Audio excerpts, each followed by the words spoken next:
The fallout from the Humza Yusuf issue, bending the rules, as Stephen Carr calls it, the First Minister was prepared to bend the rules and not follow procedure over the funding which was given to UNRWA, and rather than given to the UNICEF, as was recommended by his advisors. The point that Mr. Youssef made is that he was about to meet people connected to UNRWA, and it seemed perfectly reasonable to go along with that. Now, all of this was happening at a time when his immediate family was detained in Gaza, and I think it's perfectly reasonable for him to have made this decision, and that and that a donation should have been made. I think it's nitpicking to decide whether or not that donation was made for UNICEF or for the United National Relief and Works Agency, which ultimately proved to be compromised in Gaza. Now, it's important to remember that, but at the time when the donation was made, there was no evidence that it was compromised and no suspicion that it was compromised. When he took to social media on Saturday, the First Minister described the Daily Telegraph's report as outrageous smears, a view which was shared by many other SNP and some Labour politicians from the Scottish Parliament. But on BBC Scotland's Sunday show, Stephen Carr defended his comments. He said, "I don't regret the words I used." He was quite bullish about it. The First Minister has some serious explaining to do, starting with why he overrode officials to take money away from the vital UNICEF water programme and assign it to UNRWA.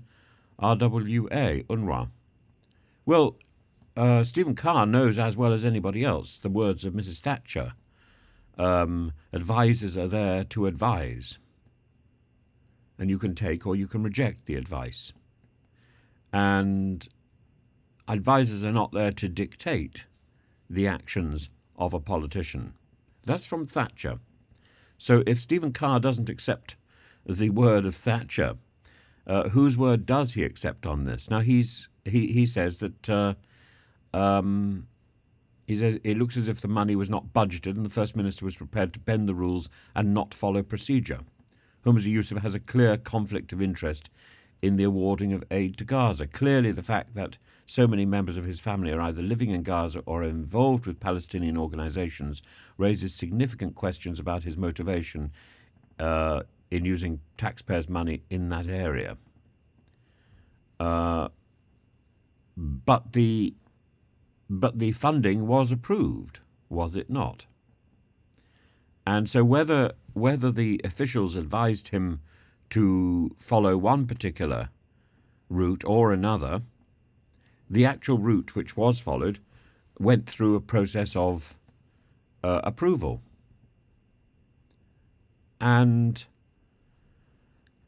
Stephen Carr then does his crocodile tears and says, "And the reaction of the First Minister, I felt, was an overreaction." He went on to say he would not be apologising for doing his job and didn't regret the words he used. That Stephen Carr didn't regret the words he used. The reaction of the First Minister was an overreaction. Well, I think if somebody accuses you of cheating the system, of dodging the reality, of being corrupt, it's not an overreaction to call this a smear, is it? I think that's a perfectly reasonable reaction. And I don't think the Conservative politician can then turn round and say, well, I'm just doing my job. It's a personal attack. And it seems unreasonable, particularly when Carr then acknowledges the extraordinary pressure under which Humza Yusuf was placed at that particular time. in the process of trying to do politics, I think Stephen Carr is forgetting basic humanity. And this story comes across, it may be a reasonable political issue, but it comes across as deeply unkind and grossly aggressive. Deeply unkind. At a time when, frankly, the Conservative Party needs all the friends it can get. But, the same sort of unkindness is present in the Conservative Party in government in Westminster, is it not?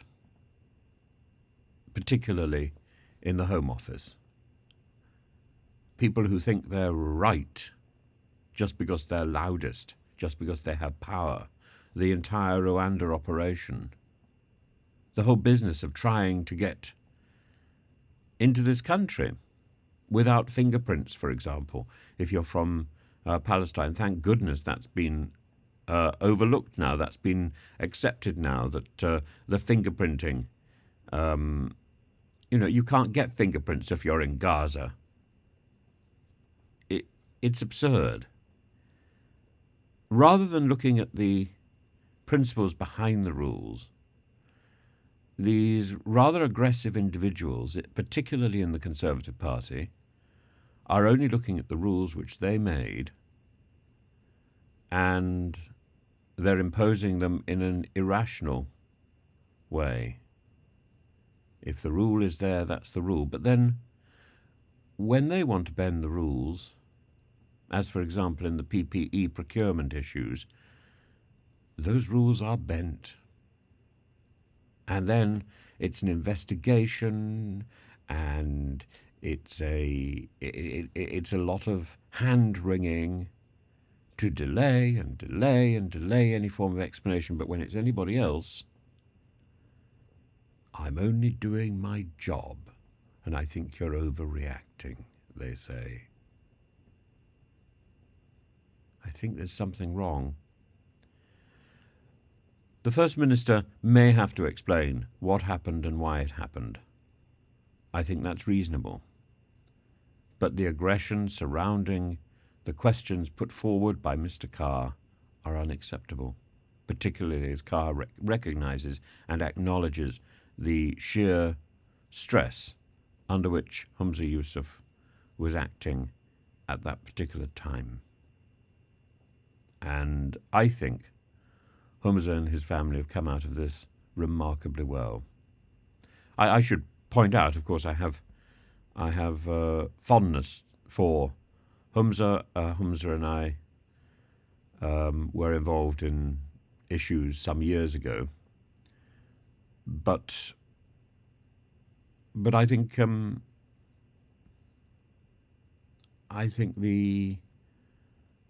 the aggression and the prejudice against Humza is evident, and it's nasty, and it's personal.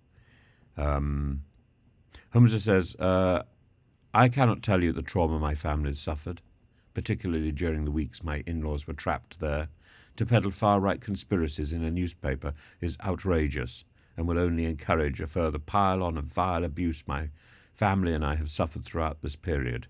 Due to my faith and race, there will always be those, particularly on the far right, who would desperately try to prove my loyalties lie elsewhere. Yet another desperate attempt to smear the First Minister of Scotland, says the Muslim Council of Britain and his family. It seems the leadership shown by Humza Yousaf to get urgently needed aid to 2.2 million starving Gazans must be viewed with suspicion. I'm sure his being Muslim has nothing to do with it. Absolutely. On the first day of Ramadan, I think this is a story that needs to be exposed, and I think Stephen Carr needs to be recognised as somebody who has acted with... I'm not going to say with haste. I don't think this is about a judicial issue. I don't think this is about somebody being innocent or guilty or anything like that. I think this is about somebody simply behaving with nastiness. And now trying to defend that behaviour. And I don't think this is particularly about Islamophobia, though that will be mentioned. I think this is about a personal attack. And taking a swipe because somebody can. I think it's unattractive.